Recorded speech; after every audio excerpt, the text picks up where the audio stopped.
Good afternoon, everybody. It's Charlie, and welcome back to another live stream on the Chatting Leeds YouTube channel. Hope everyone is having a great start to their weekend so far.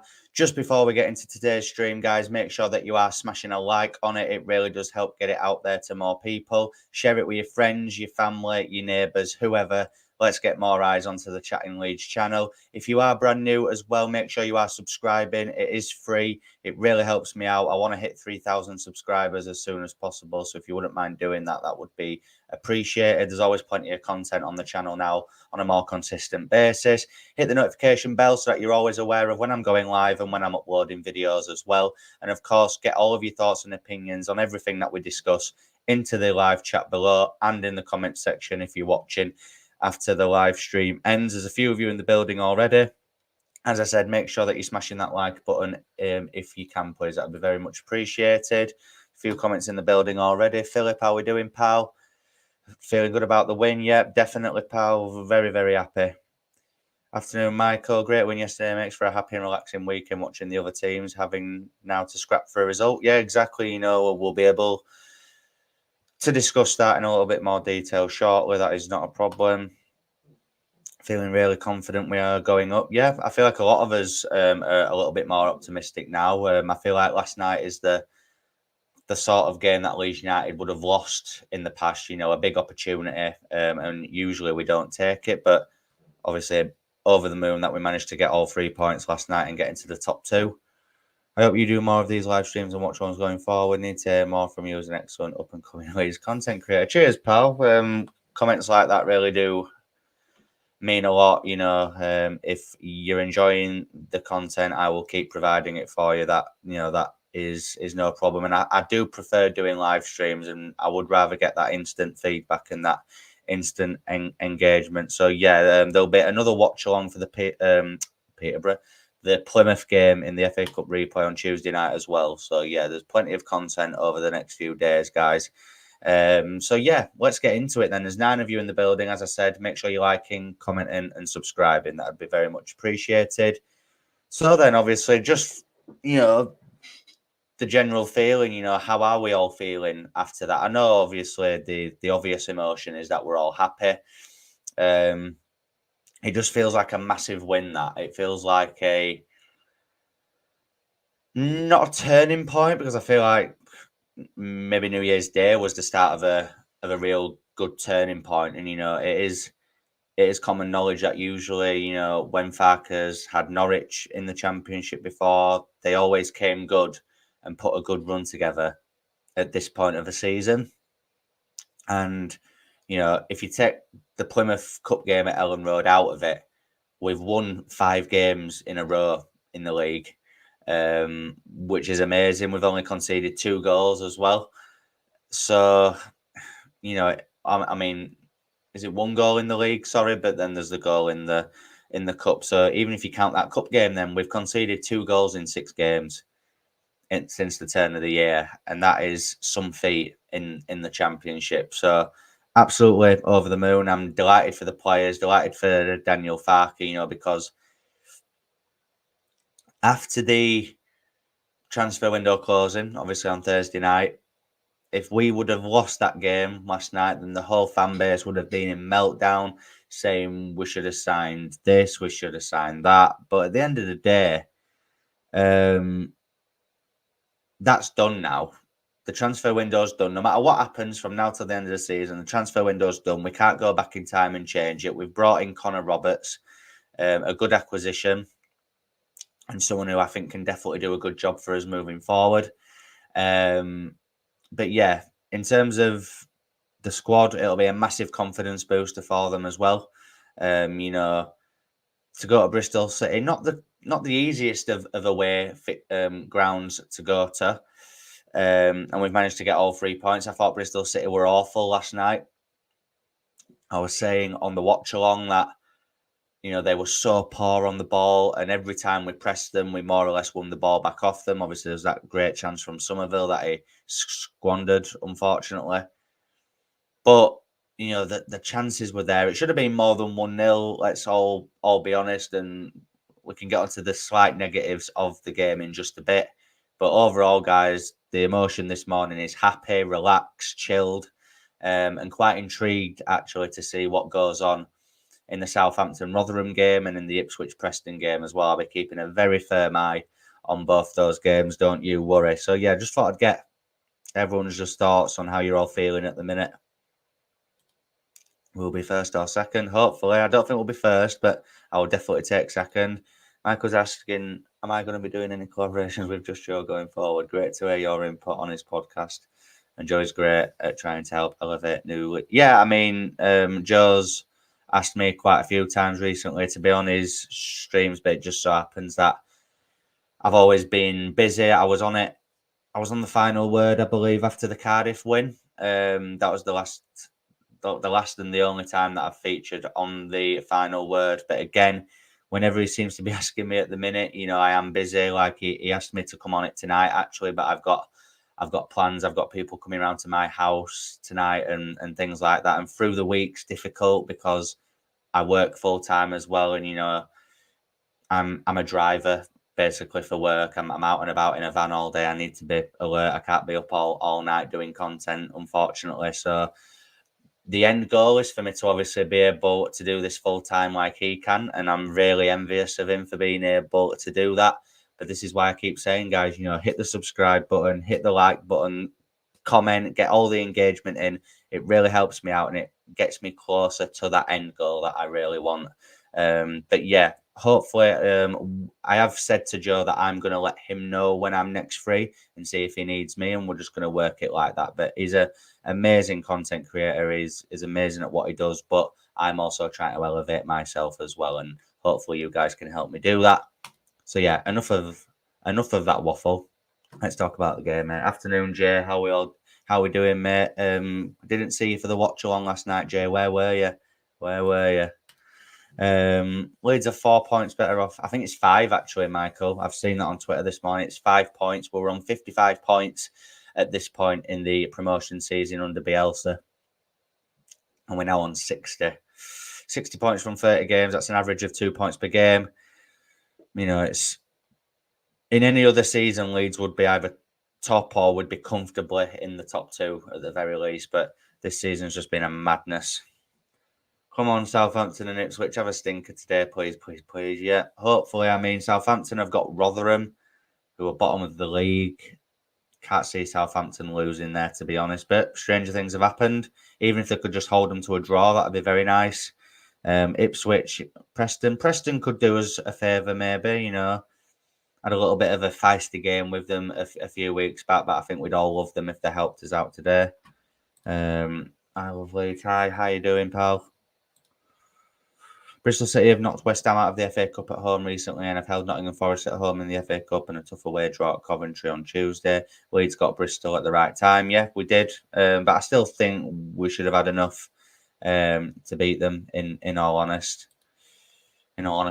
Sorry. If we could finish our dinner, it would have been 4 or 5-0. Yeah, 100%. It was a great result. We were comfortable throughout, but some of our final passes were terrible. Farke said it went...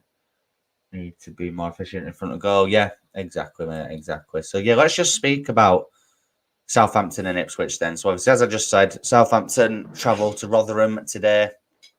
And I'll tell you what we'll do. Tell you what we will do. I am going to get...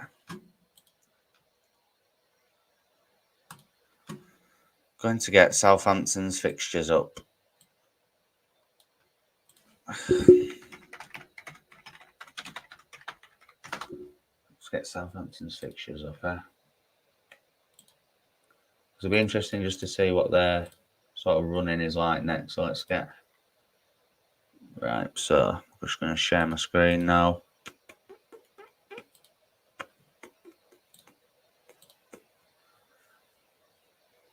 Right, so if you're okay then, they've got Rotherham today. And they've got an FA Cup replay on Tuesday as well at home to Watford. Then they've got Huddersfield.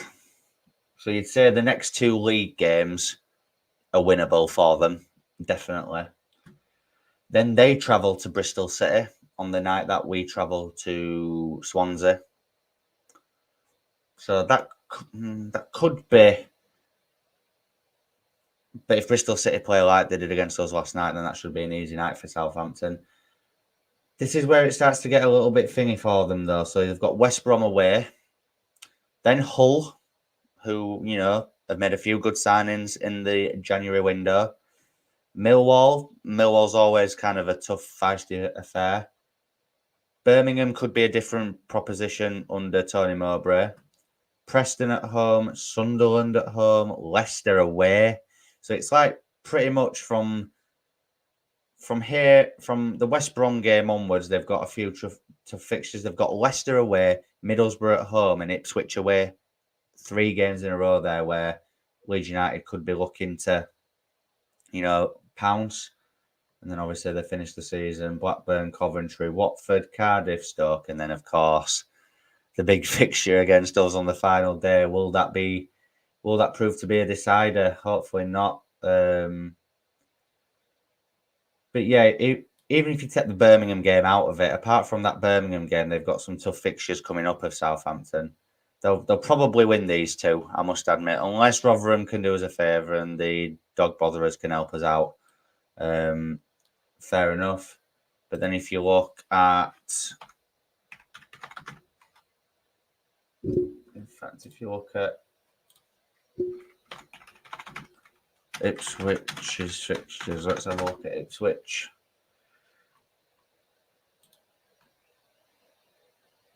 Let's have a look at Ipswich's fixtures. So again, they've got Preston today. Then they've got West Brom at home next week. Then Millwall away, Swansea away. Them 2 fixtures, yeah, you could maybe see them getting something in those 2. Plymouth, probably the same. Bristol City, that could be a tough one for them, potentially. These 2 you expect them to get through. That could be a bit of a banana skin. Then they've got Southampton, Norwich in the derby. That literally could go either way. Watford, Middlesbrough, Coventry, Hull. Obviously, their last game of the season is Huddersfield. So, yeah. Again, at the end of the day, guys, these teams will drop points at some point. They will. They just will. They can't continue 100%. But these teams will be saying the same about us.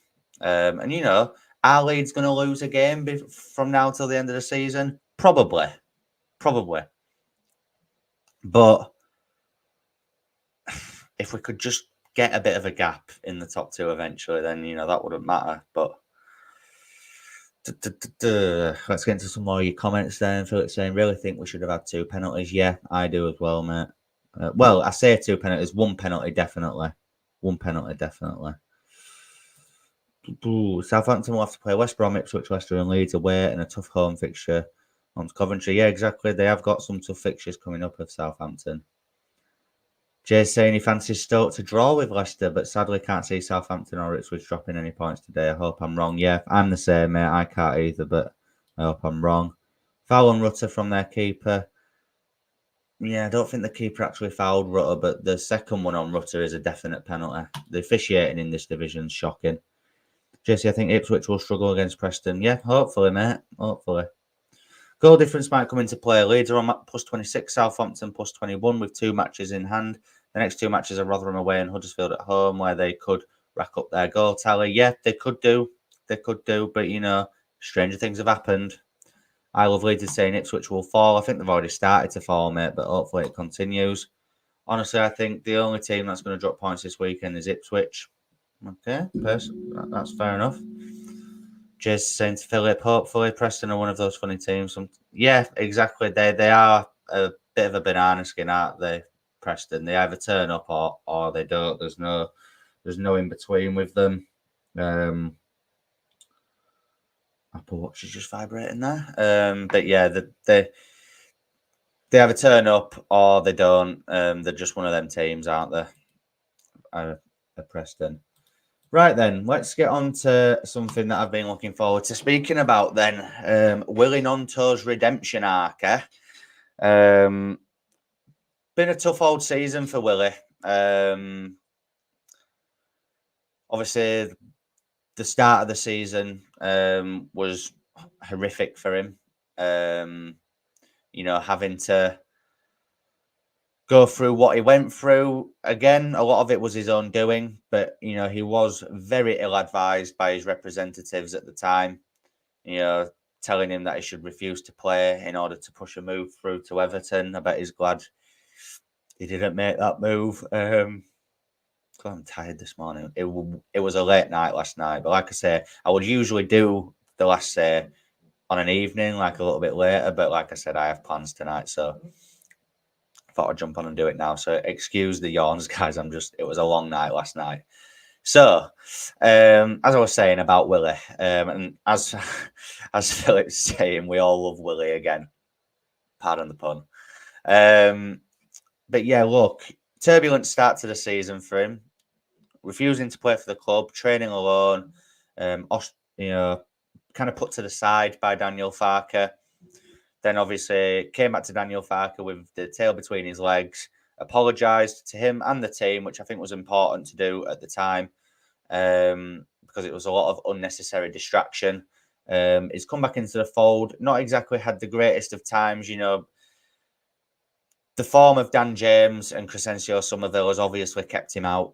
And it's through no fault of his own in that regard. If Nonto hadn't have kicked up a fuss at the start of the season, would Dan James be having such a good season? Who knows? It's all if buts and maybes at the minute, isn't it? But Dan James and Somerville have been amazing, which has kept him and Jadon Anthony both out of the team.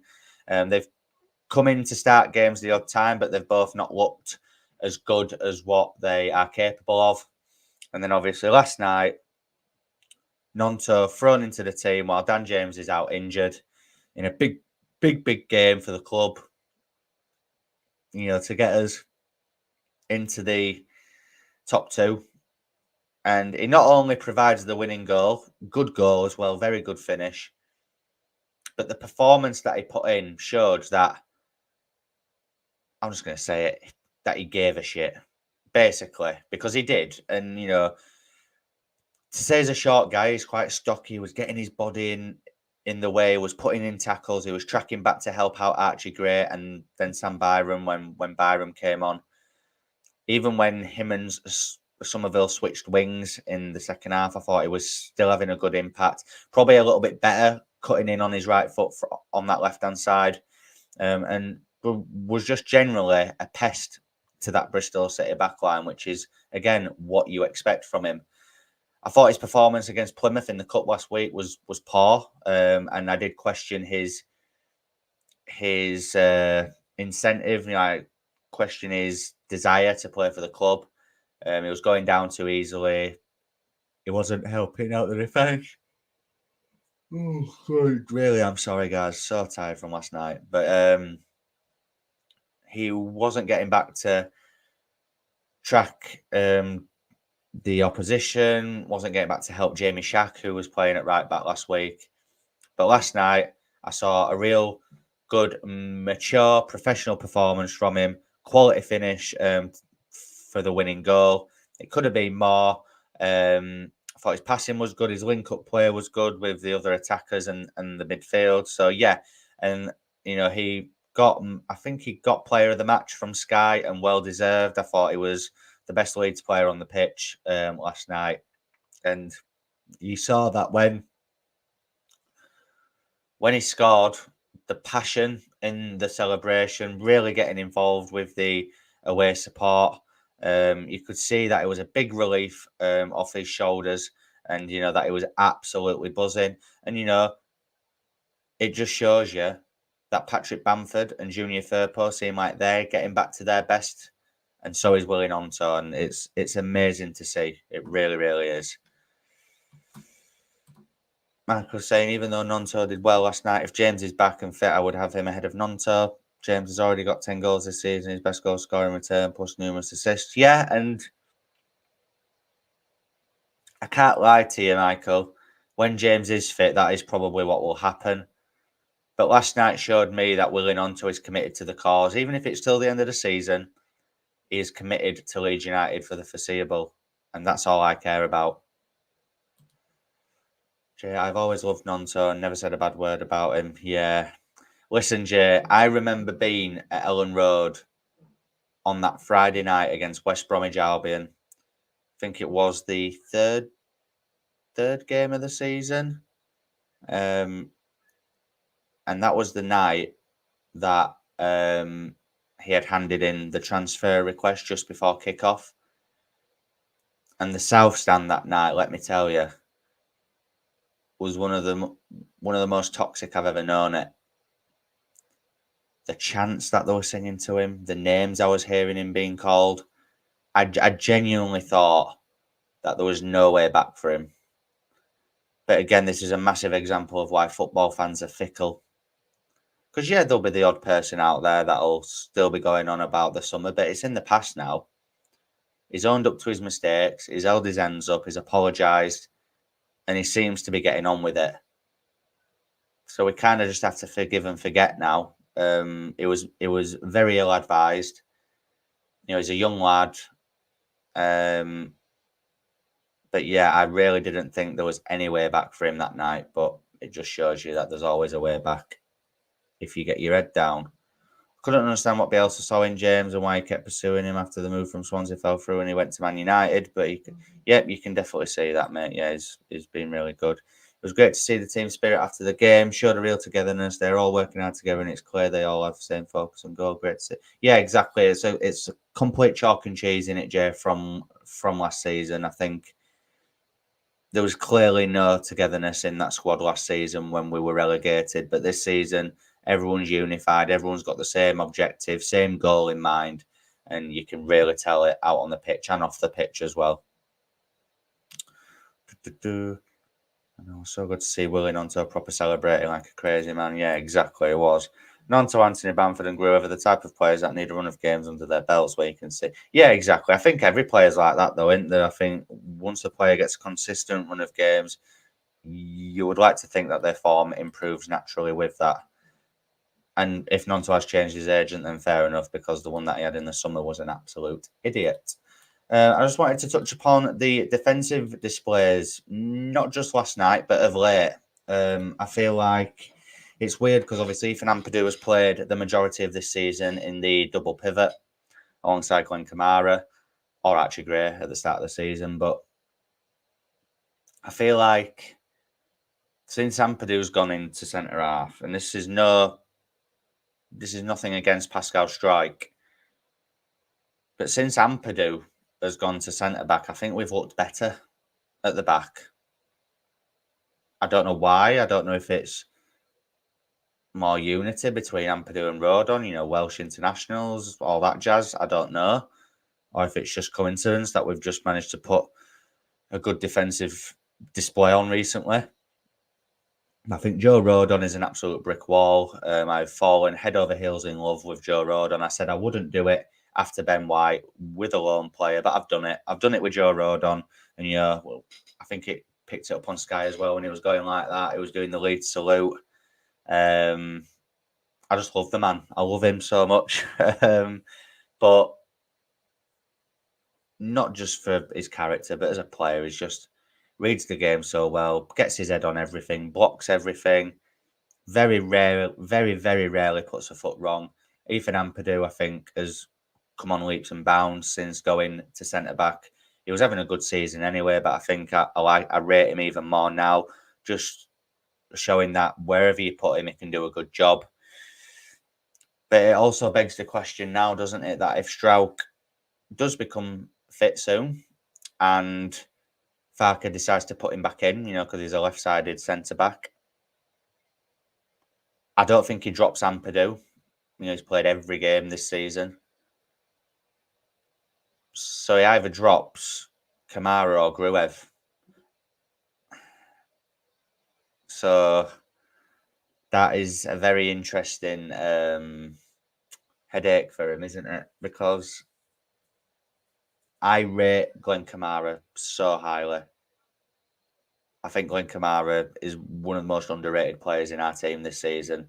So press resistant, cool, calm on the ball. But Elijah Gruev, since he's come in, good range of passing, loves a tackle. If if you've got a gun to my head and you're saying to drop one player, I'd probably drop Gruev, if I'm honest with you, and I'd keep Ampadu and Kamara in that pivot, which is harsh because Gruev's done well. But if a decision needs to be made, that's the decision that I would make. Does Farke make that decision? Who knows? I think Gruev and Ampadu are too similar to play together. So that's the only reason why I would drop Gruev, because I don't think he'll drop Ampadu. I think out of Gruev and Kamara, I think Gruev's the most likely to get dropped. Farke's got an headache in terms of team selection when everyone is fully fit. The push on for automatic promotion is a go. Yeah, exactly. Massively. I hope he gives Cresswell an opportunity. Great to see Cresswell on the bench and joining in the celebration at the end with the team with a smile on his face. Yeah, another one that Farke seems to have won round. Joe Rolls-Royce Rodon. Yeah, what a player. Leeds Live website, aka Baron Cross, gave Gray 7 out of 10 and said it was okay. I thought it was different class last night. Charlie, your view? Yeah, I tend to agree with Baron Cross, to be fair. I would have given him a 7 out of 10. I thought it was decent. I thought it was very good. But there was times in that first half where you could just tell that he's not a right back. His positioning was a bit off, and he wasn't winning a few of his duels. But I feel like as the game went on, he got a lot better. And when he moved into centre mid, again, it was really, really good. I think if Nonto gets more games, that he will kick on. Yeah, most likely. I disagree with you, Charlie. I prefer Pascal to Ampadu at the back. Pascal is good on the ball, gives Leeds an aerial presence at the back and in attacking set pieces. Yeah, again, I can completely get on board with that. And I wasn't actually saying that I preferred Ampadu to Pascal. I was just saying that I feel like we've got more solid as a defensive unit since Ampadu has gone back there. And again, that's nothing against Pascal, because I thought we were decent with him in there. And I think we'll continue to be good if Pascal goes back in. But I'm just saying, I'm rating how well Ampadu is doing at the back.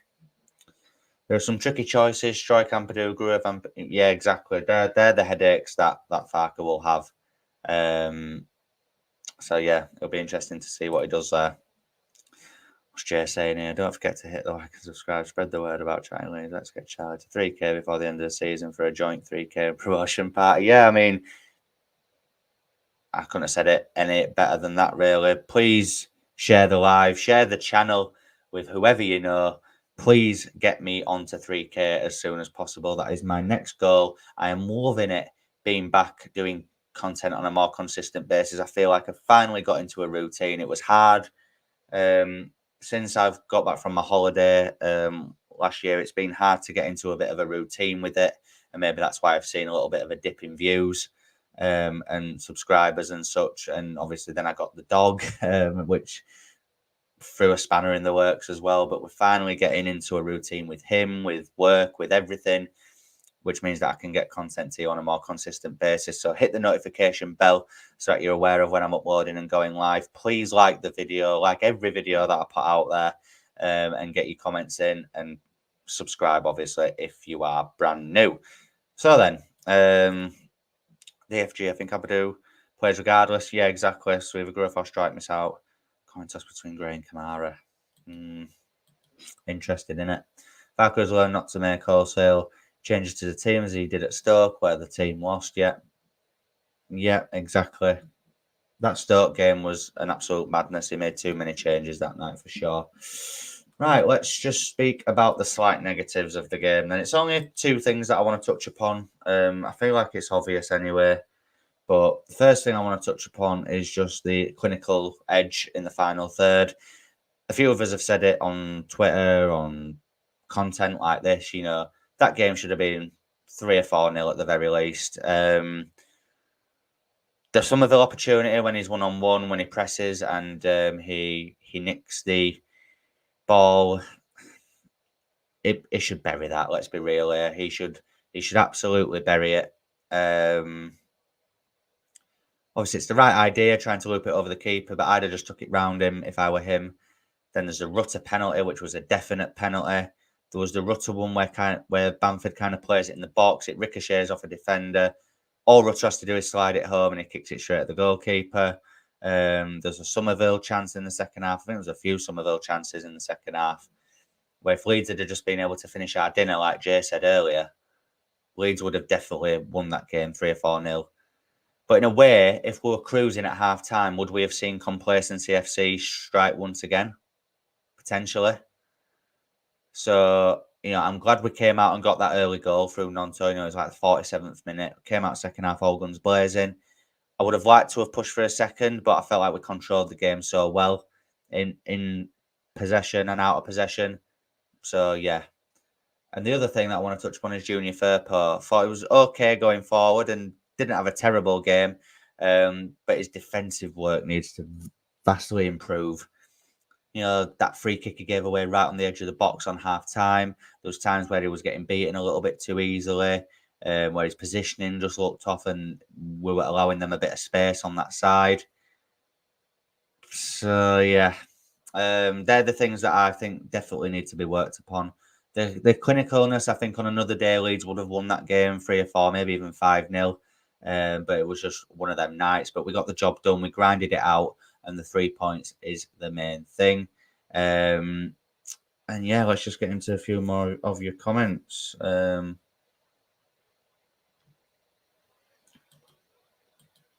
Dave G saying should be on 30k, not 3k. Bloody hell, thanks for that, mate. Really appreciate that. If only I could get more views, eh? Good channel, Charlie. I think it's a good idea to go on the other channels as a guest because that will get you out there. Yeah, and whenever I have the time to do that, I will be fully on board with that. But it is just finding the time around doing my own content and other things that I have going on in my personal life as well. So yeah, keep up with the content. Will do, mate. Will do. Michael saying, great to see you back, Charlie. Show valued impact when you're not on so much. Hopefully, you'll be devoting more time. Yeah, definitely. I will be definitely devoting more time to the channel. There is a membership feature on the channel as well, which I've forgotten to mention. I think it's about $1.99 a month. It's not a lot, obviously. I understand with affordability and things, but if you can afford to do so, it literally goes straight into the channel. It helps get new equipment, new camera, maybe new laptop one day, anything like that. It'll just help go into things for the channel. So if you can do that, donations as well. If you can donate anything, it is very much appreciated. I was begging for a decent lead so he could give minutes to some fringe players. Yeah. My only criticism of Farker, and it's not a major one, but I would like to see him make changes. Yeah, exactly. I think the first sub he made, last night, Jay, was in the 82nd minute. Now, I know we were kind of cruising, we were in control of the game, but I would like to see subs a little bit earlier, just to see something a little bit different. Leeds' weakness is that killer instinct. Leicester aren't brilliant, but they do convert most of their chances. Yeah, I think, so sometimes when I've watched Leicester, they don't look great in like general play at all, but they are just clinical. Whenever they get opportunities, they do put them away, which is what we need to work on a little bit more. If you want to be a YouTube millionaire, then you'll make time. Yeah, exactly. That is the dream. Agree 100%, JC, on the subs. Yeah, exactly. That is obviously a given. The last thing then, let's just have a little brief look ahead to Plymouth in the Cup on Tuesday night. FA Cup replay down at Home Park. Another lot of travelling for some Leeds fans and the team as well. Would you make wholesale changes to the lineup, guys? Are you bothered about beating them? I know there's the prospect of playing either Chelsea or Aston Villa away in the next round if we do beat Plymouth, but yeah, that would be nice, and it'd be nice to see how we would get on against a decent Premier League outfit. But I'll be honest, guys, if we lose the game, I'm not going to lose sleep over it. It is what it is. At least it's not a Maidstone United, for example. At least it's a team in this league, in the same division as us. And if they win, they'll definitely get beat by Chelsea or Villa in the next round anyway. So I think Farker will make a few changes. I think there'll be a sprinkle of first team in there, but I think he'll make a few changes. Hopefully we see maybe Charlie Cresswell come in, Mateo Joseph, Jadon Anthony will probably come back in. Byron maybe will come back in, Shackleton, players like that. Be nice to see Clarkson in goal as well and give Melier a little bit of a rest as well. Do I think we'll win? Weirdly, yeah, I do. I do think we'll win. But if we don't, then again, not too bothered. Bamford wasn't that good last night, but he does provide a focal point up front and create space for our attackers, as well as hold the ball, unlike Perot. Yeah, Bamford, it wasn't his greatest night, but it wasn't terrible either. I agree. I do think part of the reason that his subs are late is that he trusts about 12 players. Yeah, that could be it as well. You never know. Charlie, do you prefer Fark ball or Bielsa ball? Oh. Wow, what a question. What a question. I don't think I can answer that because there's advantages to both. I liked Bielsa's attacking play, but not his defensive play. But I like everything about Farker. I feel like if Bielsa would have just implemented a bit of pragmatism defensively, he'd still be at Leeds United now and would still be in the Premier League. But then again, I loved his stubbornness in a way. I can't answer that, mate. I just can't answer it. 10 quid says Mes players. Yeah, I would agree, I think. I know many would not be bothered by going through, but I want us to win just to keep momentum going. Yeah, I think from a momentum point of view, it would be good to get the win. But you know, it is. We just need to focus on going up, don't we? Let's be honest. We have to play Plymouth twice away from home in the coming week. Yeah, well, I think it's about a week and a half in it. But yeah, also love to see Cresswell. Yeah, I think it'd be nice to see a few of those players as well. Obviously, I will be doing a live preview for the game on Monday night ahead of the game, followed by your live watch along for the game on Tuesday night as well. Probably might come on and do a video and maybe a pre-record tomorrow. Just speaking about the transfer window. So make sure that you keep it locked at Chatting Leeds. Hit that notification bell so that you're always aware of when I'm uploading and going live. The stream's going to end now, guys. I really do appreciate everyone that has taken time out of their afternoon to come and listen to me waffle. Really do appreciate all the love and support in the chat as well. Make sure that on the way out, you are smashing a like on the stream if you haven't already. It just helps get it out there to more people to see it after it ends. Please subscribe to the channel if you are brand new, like a few of you have said. Let's get into 3K before the end of the season. As I said, hit the notification bell and, of course, get your comments in. And yeah, I will see you tomorrow. Like I said, I'll be doing a video tomorrow on the transfer window. So make sure you keep it locked at Chatting Leeds. Enjoy the rest of your weekend, guys. And I will see you in a bit. Cheers.